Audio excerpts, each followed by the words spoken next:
até onde vão as suas potencialidades e os seus limites, né? Então, não tem nada de errado chegar em uma determinada idade e assumir que agora eu preciso que alguém me ajude no meu cotidiano a me cuidar, né? Porque eu já não estou muito 100%, né? Então, é muito importante se dar conta dessas transformações, né? E esses familiares próximos é que vão nos auxiliar nessa avaliação e nesse diagnóstico, muitas vezes. Sim. Não é fácil, né? No caso, todo idoso precisa de um cuidador ou não? Depende do seu estado mental e físico, né? Depende. Tem idosos que conseguem segurar até uma idade mais avançada, tem outros que não, que logo, quando começa a terceira idade, eles já necessitam de apoio, de suporte, né? Tem outros que não, que se desenrolam muito bem até seus 80 e poucos anos, né? Meu avô, por exemplo, né? Ele mora sozinho e ele faz sanfona, ele trabalha com construção de instrumentos e ele toca, e ele vai para as festas, ele viaja. Que bom, Então, esse coisa ocupa. boa, ele né? se ocupa muito, ele é muito ativo, né? Então, assim, no caso dele não há necessidade de um cuidador ainda, né? Tem essa possibilidade, de ele... Sim. Eu acho que também, claro, a saúde mental, né? A ocupação é, sem dúvida, o ponto-chave para manter a saúde mental. Inclusive, o próprio Estatuto do Idoso, Beto, determina que é uma obrigação do Estado fornecer ocupação para esses idosos, tanto na área de educação, né? Ampliando cursos profissionalizantes para esses idosos. Aí vocês me perguntam, mas Maraísa, idoso, curso profissionalizante? Seria tão bom, né? Sim, mas é Mas obrigação é tudo do tão Estado. dificultoso no nosso país. Inclusive fornecer vagas em universidades abertas, conteúdo Pois é. direcionado para esses idosos, falando sobre o que fazer na velhice, tratando sobre esse assunto de velhice, incentivando que esses idosos participem da cultura. Idoso tem desconto de 50% dos ingressos de shows e quem bem teatro. mais poderia ir, né? Quem né, bem doutora? mais poderia ir, não poderia ir, exatamente. Pois então, é. assim, justamente para incentivar que o idoso continue na sua velhice, participando ativamente, culturalmente, educacionalmente, porque isso faz o cérebro, né, Ainda continuar tem um outro ativo. problema, né? A pessoa vai viajar, a empresa sonega, né? Diz que não Sim. tem, que aquilo ali só tal época, e tal época você vai, não tem, então quer dizer, o idoso já desiste por ali, né? O idoso tem direito a 10% dessas Pois vagas, porque o Estatuto do Idoso, como é uma lei nacional, ela só pode regulamentar de estado para estado, né? Mas então, diz que 10% das vagas desses ônibus, desses transportes coletivos interestaduais, necessariamente tem que ser reservados para idosos de forma gratuita, tá?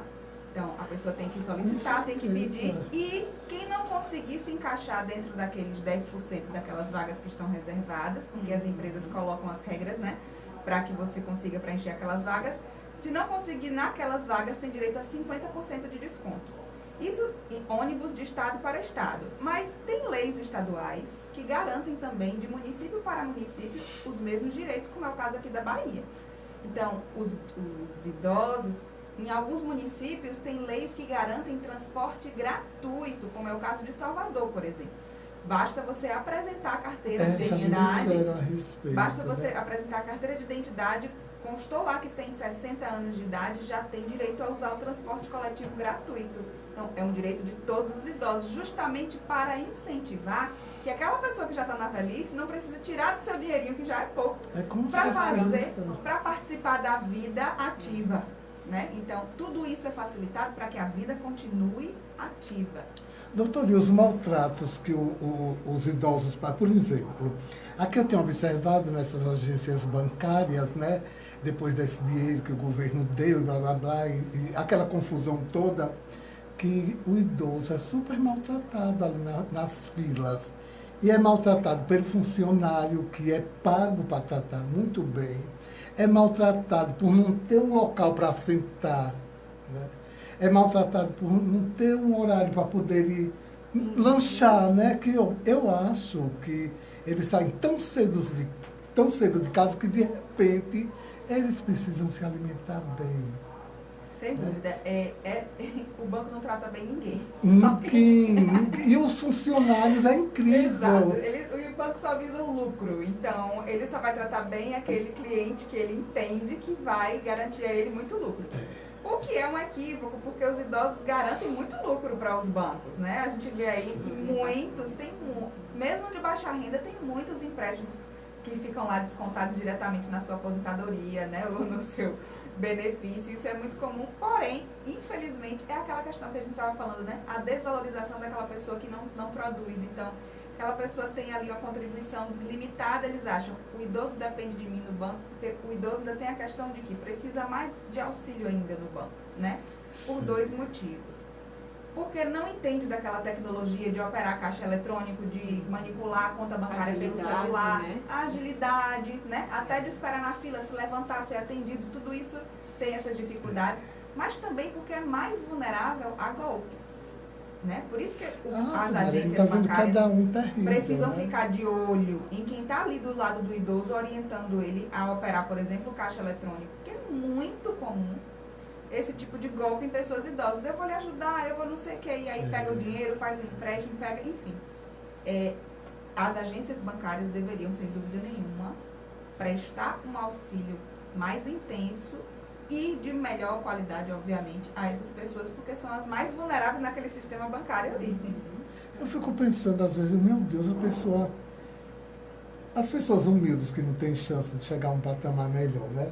Nascem maltratadas, crescem maltratadas e morrem maltratadas num país que o governo vai para um canal de televisão, vai para uma emissora e fala que está tudo maravilhoso. Quer dizer, aonde é que anda a cara desse governo que não tem um pingo de vergonha de soltar tanta mentira, né? Sabendo que quantos ouvidos estão do outro lado dizendo mentiroso. Exato. E não é só o governo federal, tá, gente? O governo estadual e o governo municipal têm a obrigação de amparar essas pessoas. Olha. Tem a obrigação de fornecer programas sociais que acolham os idosos, assim como crianças e adolescentes também. Mas, mais do que isso, não só o governo, porque nós brasileiros temos mania de atribuir todas as responsabilidades dos males brasileiros ao governo. É verdade. Mas também a nós mesmos, ao nosso vizinho, à nossa sociedade, à nossa comunidade.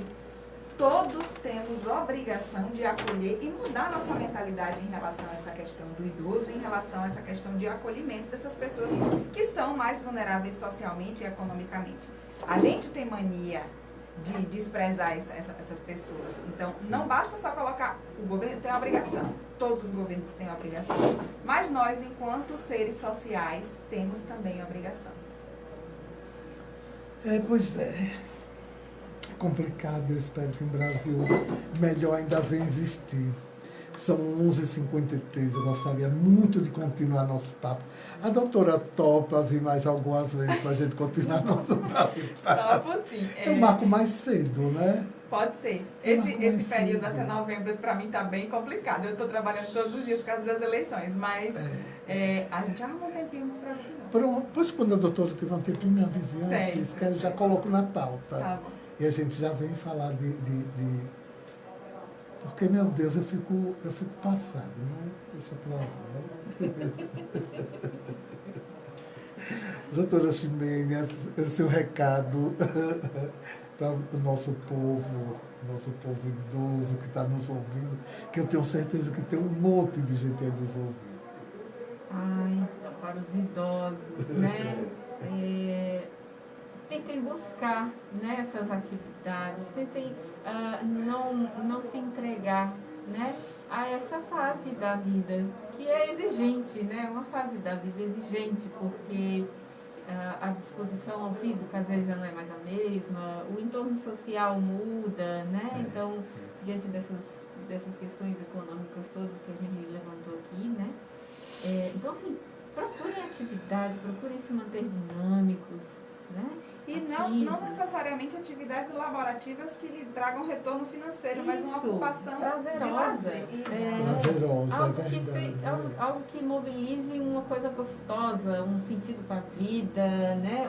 Uma coisa realmente que lhe traga vida. Uma realização. E outra, né, é que eu doutora? sempre falo, eu falo isso com uma pessoa que é idosa, se queixa muito da solidão.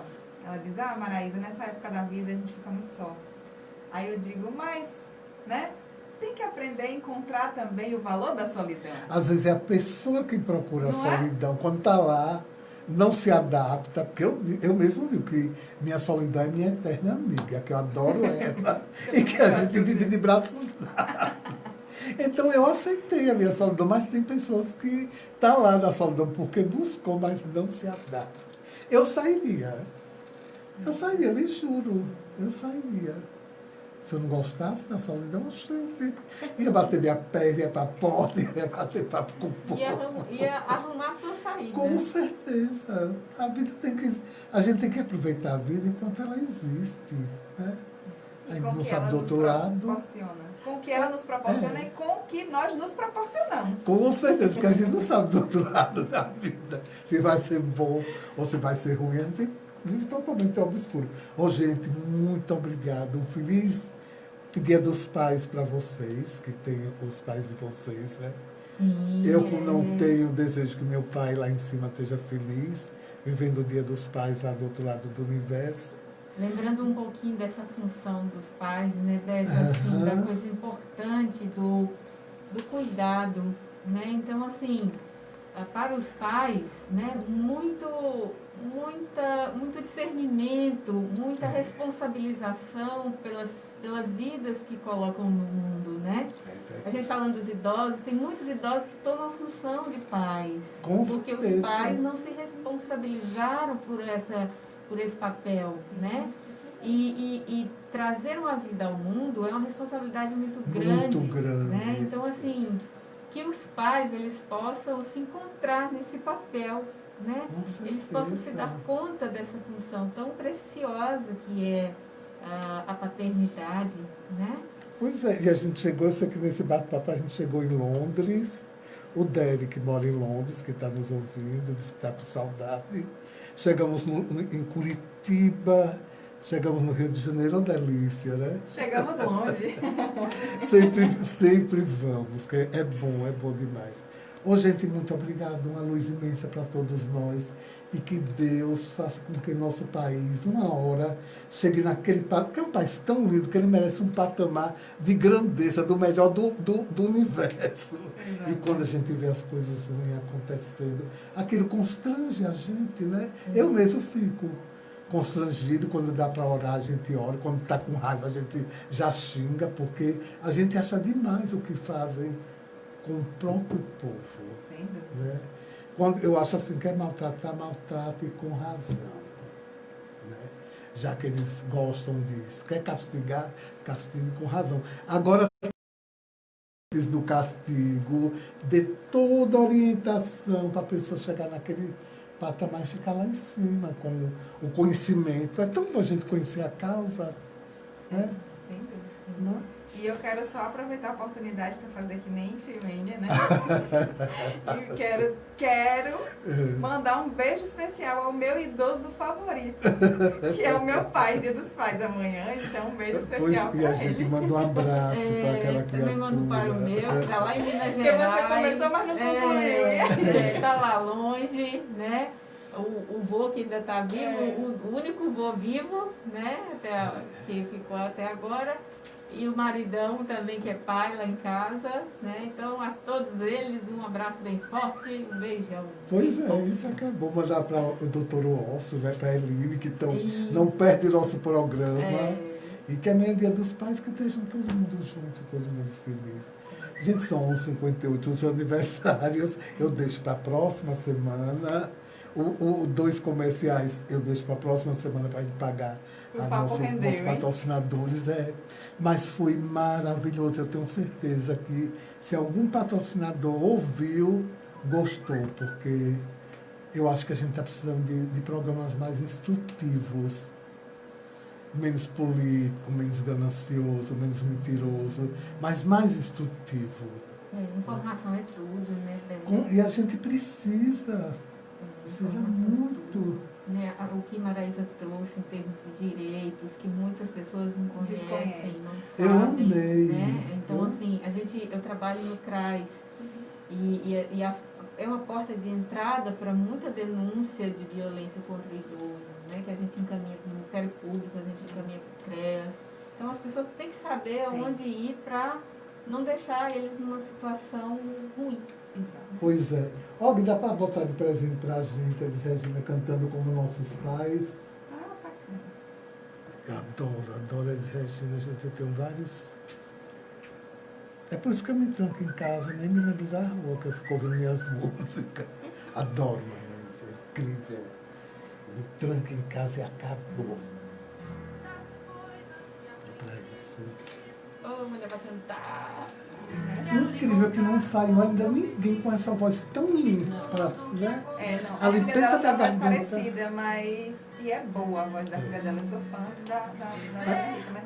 Eu Mas gosto.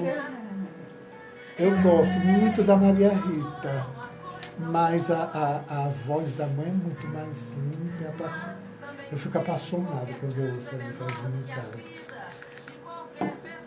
A Elis Regina fez muito parte da... Eu morei com atores em São Paulo. E Você cantou, Beto?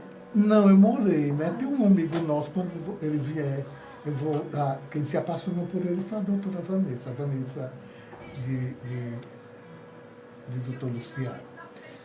Ele vem de ano em ano, que ele é daqui. Então ele saiu há muito tempo e a gente morava junto em São Paulo.